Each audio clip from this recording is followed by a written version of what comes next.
안녕하십니까. 2024년 7월 18일 최병무 팩트 시작하겠습니다. 대선 여론조작과 관련해서 화천대유 대주주 김만배 씨가 구속 기소가 돼 있죠. 그래서 이제 그 공소장이 나왔습니다. 근데 뭐 지금까지 언론에 보도됐던 내용과 크게 다르지 않았습니다. 그래서 제가 검찰이 밝힌 김만배 여론조작의 실체라는 걸 이제 며칠 전에 유튜브를 해드렸는데, 그 공소장에서 빠뜨린 부분이 있어서 그걸 한번 설명을 더 드리려고 하고 있습니다.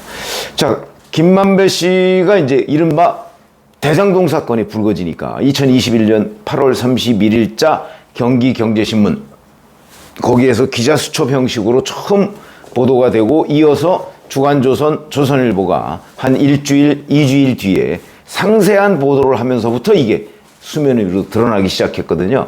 그러니까 이제 큰일 났다 싶은 김만배 씨가, 그게 김만배 씨인지 아니면 이재명 후보인지 현재까지는 불분명합니다. 적어도 외형적으로 드러난 거는 김만배 씨가 이걸 그 윤석열 후보 쪽으로 몰아야 되겠다 해서 두 가지 프레임을 만들었다고 그랬죠. 하나가 공산당 프레임, 하나는 윤석열 수사 무마 프레임.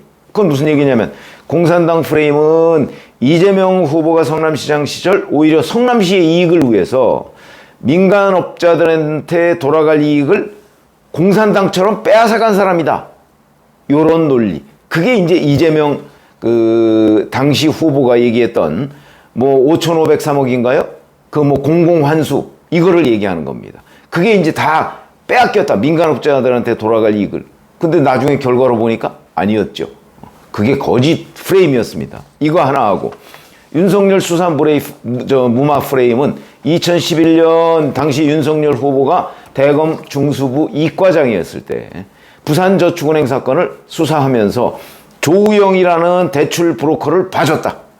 그게 바로 대장동 그 어떤 시드머니, 그러니까 기초 그 자금의 원천이 됐다. 그때 만약에 그 조우영 수사 무마를 안 해줬으면 대장동 같은 일이 벌어지지 않았을 것이다. 뭐 이런 식의, 이게 이제 윤석열 커피라는 그 프레임입니다.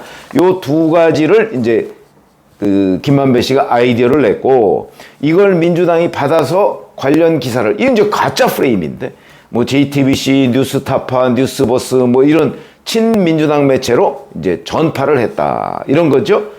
이런 것들은 대부분 건데 가짜 뉴스였죠. 왜? 김만배 씨가 만든 프레임이니까. 그러니까 가짜 재료를 가지고 기사를 만들어낸 겁니다. 그거는 이제 이 매체들에서는 우리는 민주당의 취재를 했다, 뭐 이렇게 주장을 할 수 있을지 모르지만, 결과적으로 보면 바보처럼 취재했다. 왜냐하면 가짜 재료를 가지고 만든 음식을 먹었다, 이런 얘기가 되는 거거든요. 먹은 사람은 아무 죄가 없다. 음식을 먹은 건 좀 적절한 비유는 아니네요. 왜냐하면 본인들도 취재를 한다고 했으니까. 취재는 이 음식이 가짜 재료로 만들어져 있느냐 아니냐까지도 취재를 해야 되는 겁니다.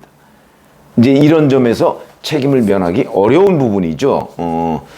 근데 이제 공소장에서 놓친 부분이 있다고 해서, 그게 뭐냐면, 김만배 씨가 2021년 10월에 남욱 변호사한테 천화동인 1호 배당금 절반은 그분 것이라는 녹취가 이제 논란이 한참 됐을 때입니다. 아마 제 기억에는 10월 중순쯤인 걸로 알고 있는데, 이때 남욱 변호사한테 연락을 해서 이재명 캠프에서도 연락이 온다. 그분이 이재명이 아니라는 부분에 대해서 좀 분명하게 정리를 해라, 이렇게 얘기를 합니다. 분명하게 정리를 해라. 이렇게 되니까 이때 남욱 변호사는 미국 도피 중이었거든요. 근데 미국에서 무슨 우리 기자와 인터뷰할 때는 그 절반은 그분 것이라는 것이 뭐 이재명일 가능성까지도 배제하지 않고 얘기를 했습니다. 그런데 이제 김만배 씨한테 전화를 받은 거죠. 절반은 그분 것에, 그분이 이재명이 아니라는 걸 분명히 밝혀라. 그러니까 나중에 이제 귀국을 합니다. 결국은 귀국길에 그분은 이재명이 아니다, 이렇게 이제 얘기를 합니다. 그럼 그분이 누구냐 도대체? 자기는 모르지만 이재명이 아닌 건 분명하다. 그리고 그 당시에 기억하시겠지만 서울중앙지검장도 그 국회에 나가서 정치인이 아니다, 이렇게 얘기합니다. 다 짜고 친 거라고 볼 수가 있죠. 근데 제가 이 대목에서 중요시하는 거는 이재명 캠프에서 연락이 온다. 이 부분입니다. 김만배가 자기 입으로 이재명 캠프에서 연락이 온다고 남욱한테 얘기를 했다는 거죠. 그러면 그 이재명 캠프가 누구냐? 제가 지난번 검찰이 밝힌 여론조사의 실체라는 데에서 이 부분이 빠졌다. 김만배와 이재명 간의 연결고리, 이 부분이 빠져있다, 공소장에.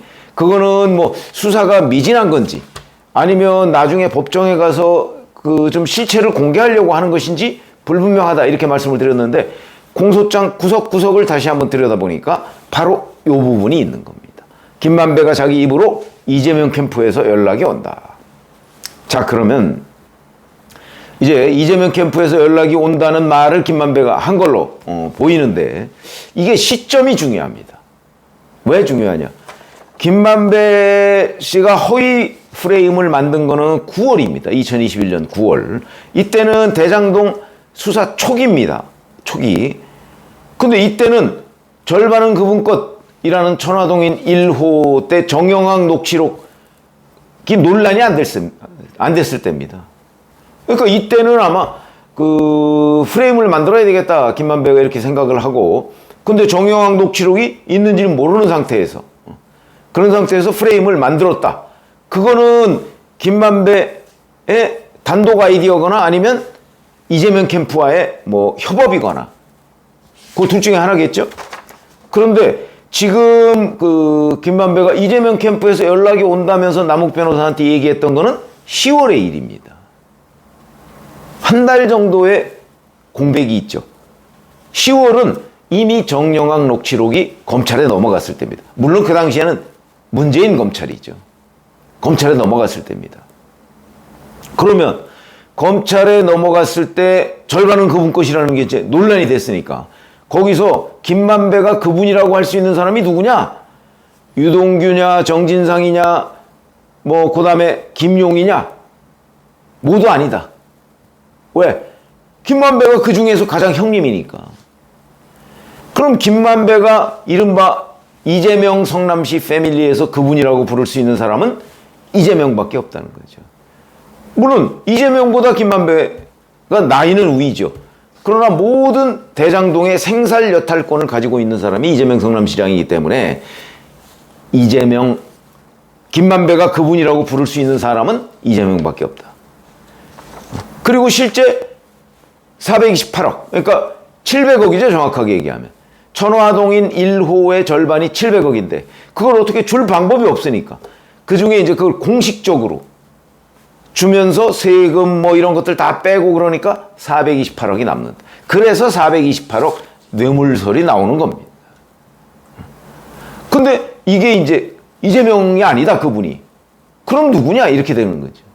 그런데 이 대목에서 10월에 이재명 캠프에서 연락이 온다 하는 얘기. 그게 이제 연결고리라고 저는 보여지는데, 물론 이렇게 얘기할 수도 있습니다. 아마 김만배 씨는 이제 이 부분에 관해서 검찰에서 내가 그냥 허풍을 떨었다, 이렇게 이제 주장할 수도 있죠.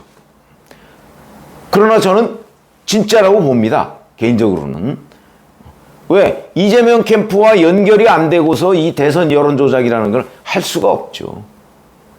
그거는 하여튼 뭐 그 중간에서 변호인이 역할을 했든지 누가 역할을 했든지 연결고리가 반드시 있다고 보는데, 그게 지금 안 나타났는데 그 단서가 김만배 공소장에 있다. 김만배가 이렇게 얘기했다 하는 공소장에.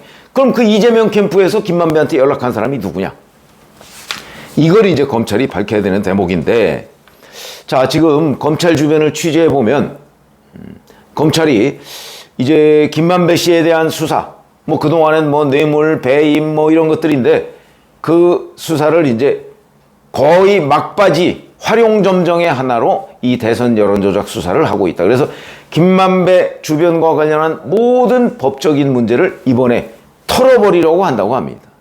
그 얘기는 수사를 다 해서 기소할 거 기소하고 정리하는 거죠. 아마 그게 이원석 검찰총장이 이제 9월에 퇴임하죠. 임기 종료입니다. 그러니까 그거와 연관이 있는 것으로 보입니다. 그러니까 이 대선 여론조작과 관련한 수사도 이원석 검찰총장 임기 종료와 더불어서 정리를 말끔하게 하고 나가겠다, 아마 이런 의지의 표현으로 보입니다. 물론 그 중에서 김건희 여사 수사 부분이 지금 아직 좀 제대로 정리가 안 되고 있죠. 그래서 그걸 정리 제대로 못하면 나머지 부분을 정리하는 거에 대한 평가도 굉장히 박하게 나올 겁니다. 그러니까 이원석 검찰총장이 정말 여야 구분할 거 없이 공정하게 중간자적인 입장에서 수사를 한다고 하면 김건희 여사도 소환 조사를 해야 되고 김만배도 마지막까지 이 대선 여론조작의 실체에 대해서 조사를 해야 되는데 그 단서가 자 이재명 캠프에서 연락이 온다. 2021년 10월에 그 연락한 사람이 누구냐? 뭐 그걸 지금 검찰이 알고 있는지 아니면 수사를 더 해야 되는지 모르겠으나 그 부분은 이제 단서가 됐고 그 다음에 추가로 김만배 씨의 주변 법적으로 문제될 만한 거는 이번에 모두 다 기소를 한다. 이거는 아마 김만배 씨의 입을 열기 위한 어떤 수사 기법일 수도 있습니다. 그래서 앞으로 한 몇 달, 그러니까 9월이니까 한 두 달 정도 이제 이원석 검찰총장의 퇴임 그때까지 한 두 달 정도가 이제 김만배 씨의 입을 여느냐 못 여느냐 아니면 뭐 가지고 있을 수도 있다고 저는 봅니다만은 하여튼 여느냐 못 여느냐 굉장히 중요한 시기가 될 것이다 라는 생각이 들고요. 여하튼 김만배가 자기 입으로 이재명과의 연결고리에 하나의 단서를 제공했다 하는 것은 매우 중요한 팩트인 것으로 보입니다. 고맙습니다.